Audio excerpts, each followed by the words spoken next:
An ex-soldier's coat given to a homeless man hid a map to a buried fortune, but neither man could have known how this simple act of kindness would transform both their broken lives. The night was bitter, the kind of cold that crawls beneath layers of clothing and settles into bones, making a home of human misery. Snow fell in lazy spirals, blanketing the city streets in deceptive beauty that masked the harshness beneath. Marcus Fletcher stood at the edge of Franklin Park, watching his breath crystallize in front of him. 4 years back from Afghanistan and still fighting a war, just a different kind now. At 42, his body bore invisible scars deeper than the visible one that ran from his left temple to his jaw. The army had discharged him with honors, a pension that barely covered rent, and nightmares that made sleep an enemy he couldn't defeat. He clutched his worn military coat tighter around his shoulders. The olive green fabric had faded over years of service, but it remained the one possession he couldn't part with, a tangible reminder of the man he once was, of brothers lost, of purpose misplaced. Tonight, though, he had a new coat, a proper winter jacket his sister had insisted on buying him for Christmas. "You can't keep wearing that old thing, Marcus," she'd said. "It's falling apart, just like..." She'd stopped herself, but they both knew what she meant. "Just like you." Across the park, partially sheltered by the overhang of an abandoned storefront, a man huddled against the growing storm. Even from a distance, Marcus recognized the posture of someone fighting to survive the night. The homeless man had constructed a makeshift shelter from cardboard and plastic, but the wind kept tearing at his flimsy protection, exposing him to the elements' cruelty. Marcus knew he should keep walking. His therapist had warned him about getting too involved, about trying to save everyone when he couldn't even save himself. But something about the solitary figure stirred something in him. Recognition, perhaps. He'd seen that same defeated posture in the mirror too many times. Before he could reconsider, Marcus found himself crossing the park, his boots crunching through fresh snow. The homeless man looked up as Marcus approached, wariness immediately replacing exhaustion in his eyes. He couldn't have been older than 35, though hardship had aged him prematurely. His beard was flecked with gray, his eyes deep-set and haunted. "Evening," Marcus said, his voice rough from disuse. He'd barely spoken to anyone in days. The man nodded cautiously but said nothing. "Storm's getting worse," Marcus continued, gesturing at the sky now heavy with snow clouds. "They're saying it might drop to -10 tonight." Again the man merely nodded, pulling his thin blanket tighter around his shoulders. His fingers were red and chapped, and he couldn't stop the visible trembling. Marcus stood there awkwardly for a moment, then made a decision. He shrugged off his old military coat, the one that had seen him through desert heat and mountain cold, through firefights and lonely nights. The coat that still smelled faintly of sand and distant lands. The coat that, unknown to both men, contained a secret sewn into its lining. A weathered map Marcus had forgotten was there, a drunken promise made by a dying brother in arms in a moment of delirium. "Here," Marcus said, holding out the coat. "I've got a new one." The homeless man stared at the offering, suspicion warring with desperate need in his eyes. "Why?" he finally asked, his voice cracked and dry. Marcus shrugged. "Been there," he said simply. "Not here exactly, but in places where warmth meant survival." Something passed between them then, understanding perhaps. The unspoken language of those who've seen too much of life's harsher truths. After a moment's hesitation, the man reached out and took the coat. "Thomas," he said quietly. "My name's Thomas Reed." "Marcus Fletcher." Thomas slipped the coat on, its large size enveloping his thin frame. The immediate relief was visible in his face, as the residual warmth from Marcus's body and the coat's heavy fabric shielded him from the biting wind. "Thank you," Thomas said, the words inadequate for the gratitude he felt. Marcus nodded, suddenly uncomfortable with the naked emotion. "Stay warm," he muttered, then turned to leave. "Wait," Thomas called after him. Would you like some coffee? I've got a thermos. It's not much, but it's hot." Marcus hesitated. Every instinct told him to walk away, to retreat to the solitude of his apartment, where the walls at least understood his silence. But something in Thomas's offer, the dignity in it, the desire to give something back, made him turn around. "Sure," he said. "Coffee sounds good." And so, in the growing storm, two broken men shared lukewarm coffee from a dented thermos, neither aware that the coat between them held a secret that would change both their lives forever. Thomas didn't discover the map for 3 days. By then, the worst of the storm had passed, leaving Boston encased in a frozen stillness that muffled sound and slowed time itself. He'd found temporary shelter at St. Mary's, a church that opened its basement to the homeless when temperatures dropped below freezing. It was while trying to mend a tear in the coat's lining that his fingers brushed against something stiff hidden within the fabric. Curious, he carefully pulled at the stitching until he could extract the foreign object. A folded square of paper, yellowed with age and soft from years pressed between fabric layers. Thomas unfolded it carefully, revealing what appeared to be a hand-drawn map. At first glance, it seemed childish. Rough lines, X marks, cryptic symbols. But the writing along the edges was precise military notation. Coordinates, distances, and in the corner, scrawled in faded ink, "Fletcher, if you're reading this, I didn't make it. But the Harriet fortune is real. I swear on my life. 8 million in untraceable diamonds. Split it with my sister. You'll know the place, where we saw the falling star. Miller." Thomas stared at the map, heart pounding. This had to be some kind of joke, or delusion. But the name Fletcher, that was the man who'd given him the coat.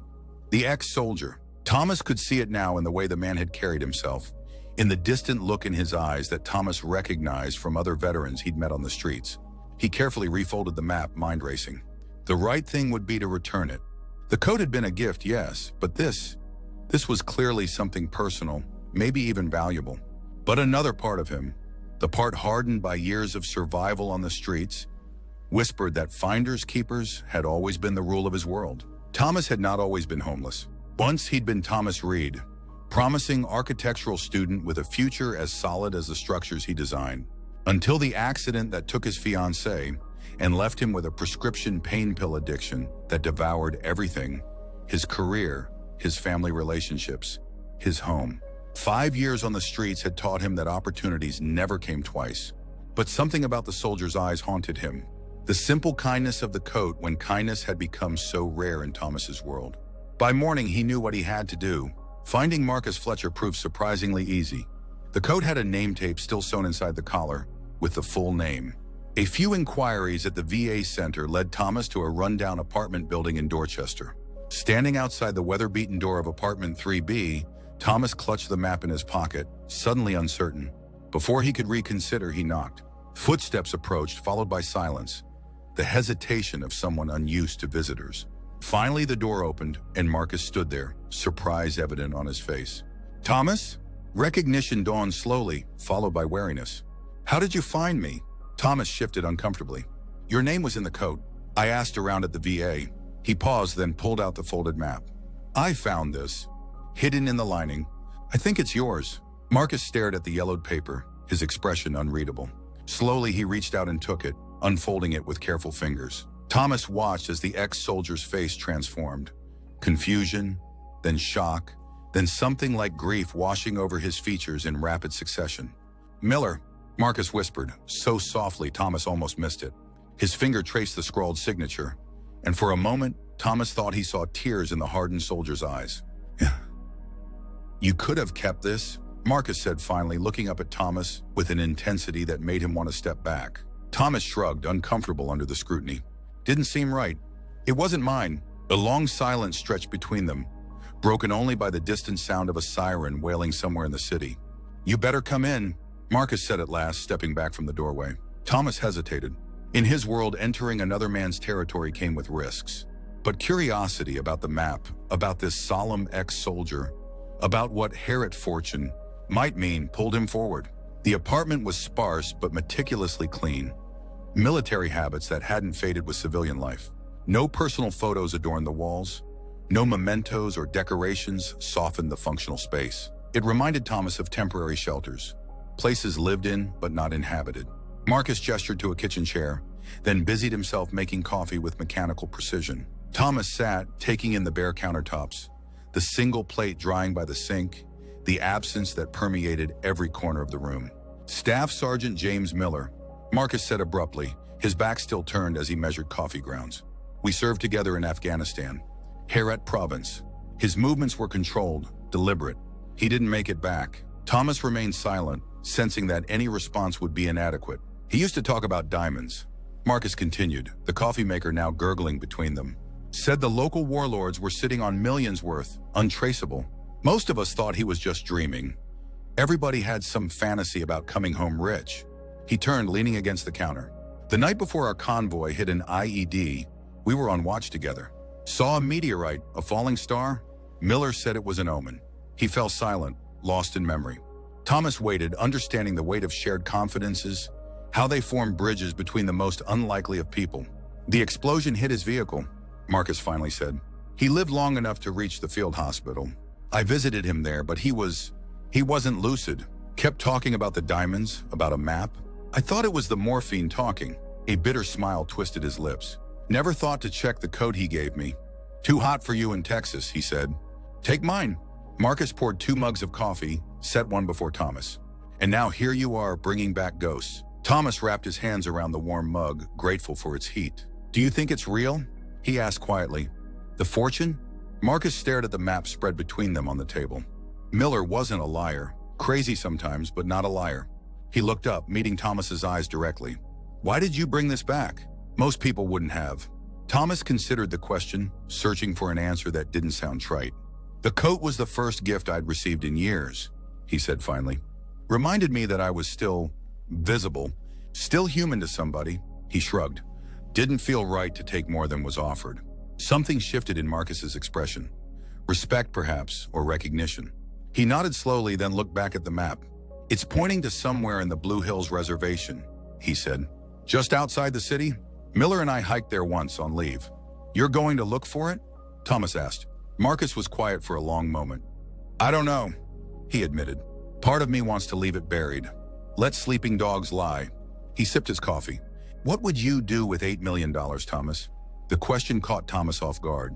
It had been so long since he'd allowed himself to want anything beyond survival that the concept of possibility felt foreign, almost dangerous. I'd build something, he said finally. That's what I used to do, design buildings. Create spaces where people could feel safe. The admission cost him something. It acknowledged a past, aspirations, a self that had been easier to pretend had never existed. Marcus nodded as if confirming something to himself. Miller's sister died 2 years ago. Cancer. He looked up at Thomas. If this fortune is real, he has no family left to share it with. The implication hung in the air between them. Thomas felt his heart rate quicken but said nothing. I could use a second pair of eyes, Marcus said carefully. If I were to look for this place. Thomas set down his mug. Are you asking me to help you? I'm suggesting a partnership. Marcus clarified. 50-50. If there's anything to find. You don't know me, Thomas said, bewilderment clear in his voice. I could be anyone. You returned a map to what might be millions instead of trying to find it yourself, Marcus countered. That tells me enough. He hesitated, then added more softly. And I could use the company. Been alone with ghosts too long. The confession, so unexpected from this stoic man, struck Thomas deeply. How long had it been since someone had wanted his company, his help? Since he'd been seen as an asset rather than a burden? When do we start? Thomas asked. For the first time, something like a smile touched Marcus's face. How about tomorrow? Weather's supposed to clear. Thomas nodded, feeling something unfamiliar unfurling in his chest. A sensation he eventually recognized as hope.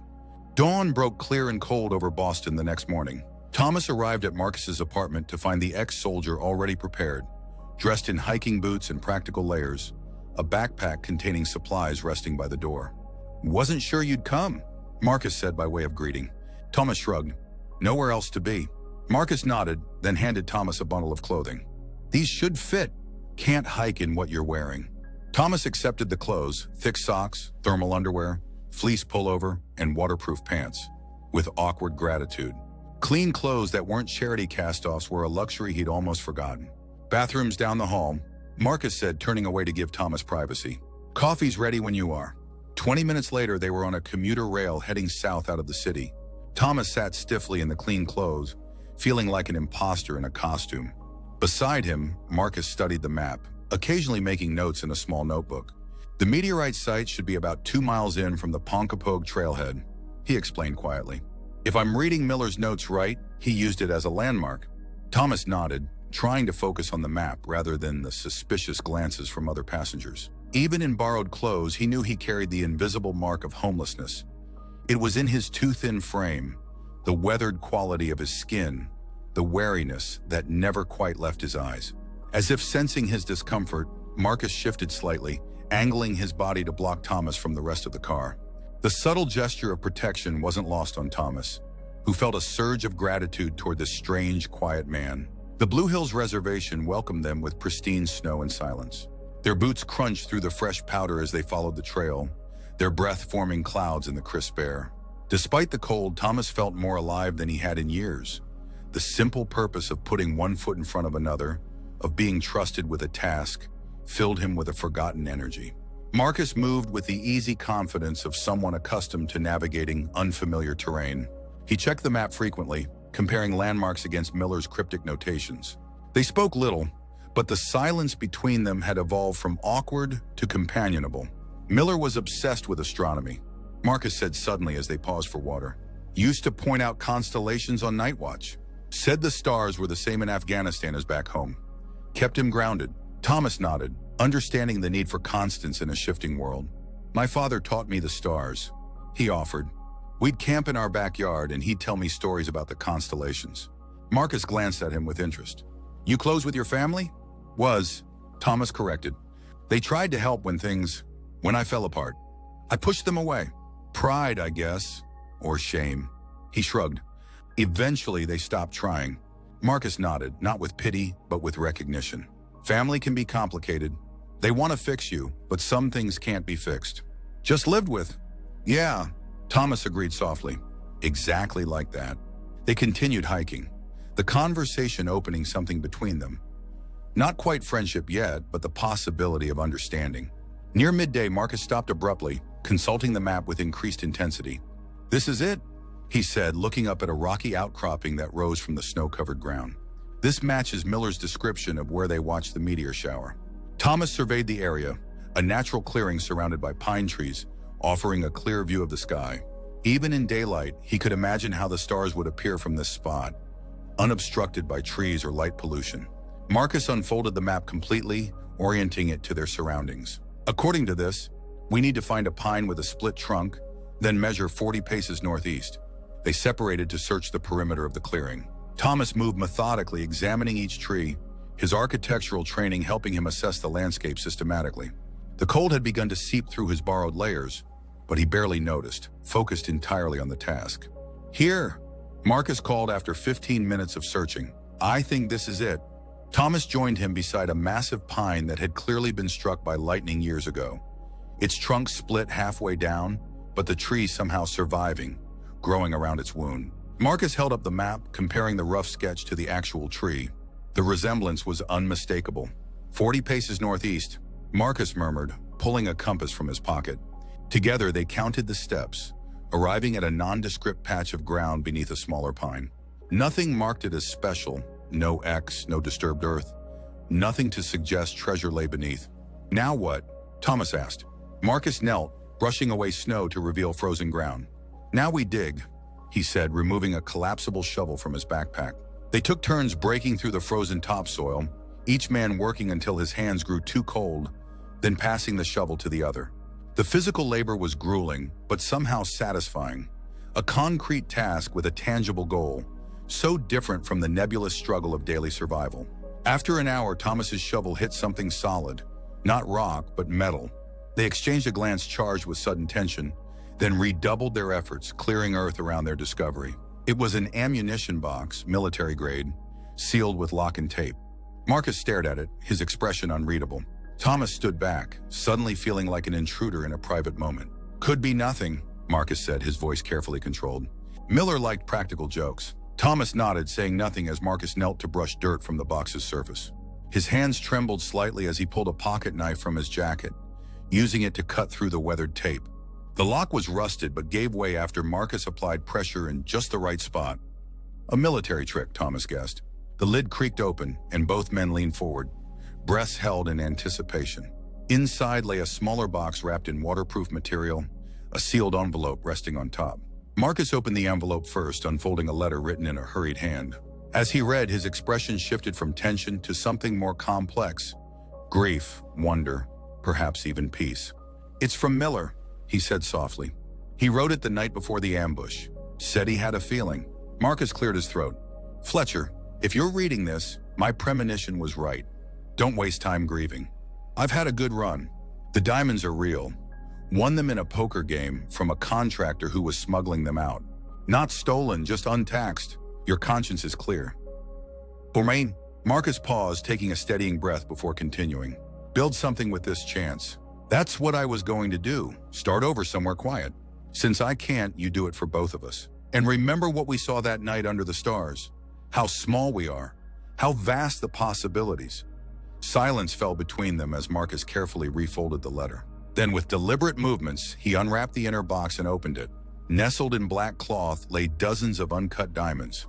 Rough, unremarkable at first glance, but catching the winter sunlight in a way that hinted at their true value. Thomas gasped softly, the reality of what they'd found finally hitting him. 8 million, he whispered. It's real. Marcus nodded, his expression solemn. It's real, he agreed. He closed the box carefully, then looked up at Thomas. Still partners? The question hung between them, a test of trust, of character, of the fragile connection they'd begun to form. Thomas met his gaze steadily. Still partners. Something eased in Marcus's face then. A tension he'd carried for so long he'd forgotten it was there. He nodded once decisively and rose to his feet, tucking the precious box into his backpack. As they began the hike back, the short winter day already fading toward dusk, Thomas found himself thinking not of diamonds or millions, but of possibilities, of second chances, of the strange twist of fate that had brought an ex-soldier and a homeless man together through an old coat and a hidden map. Neither man spoke much on the journey back to Boston, each lost in his own thoughts, processing the magnitude of their discovery and what it might mean for futures that just days ago had seemed irrevocably limited.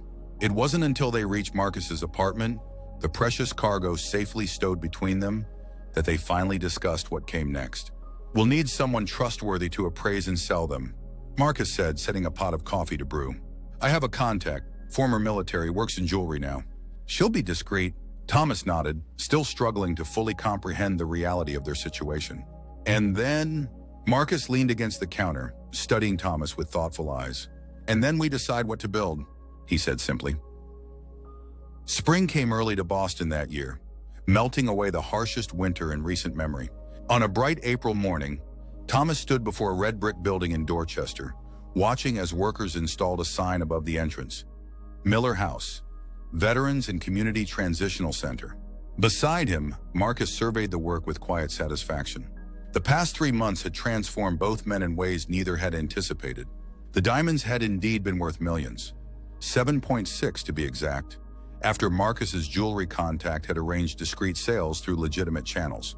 With the funds secured, they had formed a foundation, purchasing the abandoned community center and transforming it into a transitional housing facility that combined Thomas's architectural vision with Marcus's understanding of veterans' needs. Private rooms for dignity, communal spaces for connection, workshop areas for building new skills, gardens for healing. Miller would have approved, Marcus said, breaking the contemplative silence between them. Thomas nodded. It honors what he wanted, building something new. The center would open officially the following week, already with a waiting list of veterans and community members in need of temporary housing and support. Thomas and Marcus had moved into the small apartment attached to the building, where they could oversee operations while maintaining their own privacy. Two solitary men learning, slowly, to exist in shared space. The remainder of the fortune had been carefully invested, providing ongoing funding for the center and modest but comfortable lives for both men. Thomas had reconnected with his family, the foundation of his new stability, giving him the courage to face the pain he'd caused and begin rebuilding those severed relationships.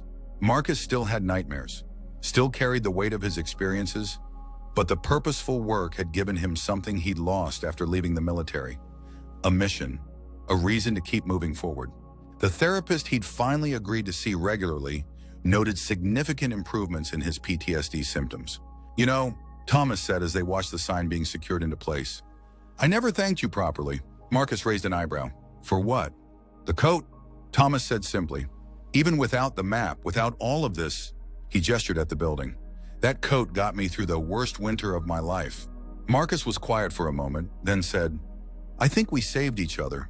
Thomas nodded, understanding the truth in those words. The unexpected kindness of a coat given to a stranger had set in motion a transformation neither man could have imagined. not just of circumstances, but of hearts long closed to possibility. As the morning sun rose higher, casting its warm light over the building that represented their shared vision, both men stood a little straighter, the burdens of their past not vanished but lighter somehow, more bearable when carried together. Inside the building that bore his friend's name, Marcus had created a small memorial, not somber or sad, but a celebration of life and second chances. A display case held Miller's letter, alongside a telescope pointed at the window, always ready to search the night sky for falling stars. And on certain evenings, when the ghosts grew loud or the future seemed uncertain, Marcus and Thomas would use that telescope, searching the vast universe for reminders of how small and yet how significant their lives were. How a simple act of kindness could ripple outward in ways no one could predict, creating new constellations of possibility from the darkest nights. The coat that had started everything hung in a place of honor in the center's entrance. Weathered, patched, a humble object transformed into a symbol of hope. Beneath it, a simple plaque read, "Sometimes the greatest treasures are found in the simplest acts of humanity." And in this, both men had discovered a fortune far more valuable than diamonds. The wealth of purpose, of connection, of finding home not in a place, but in the bridges built between broken hearts brave enough to try again.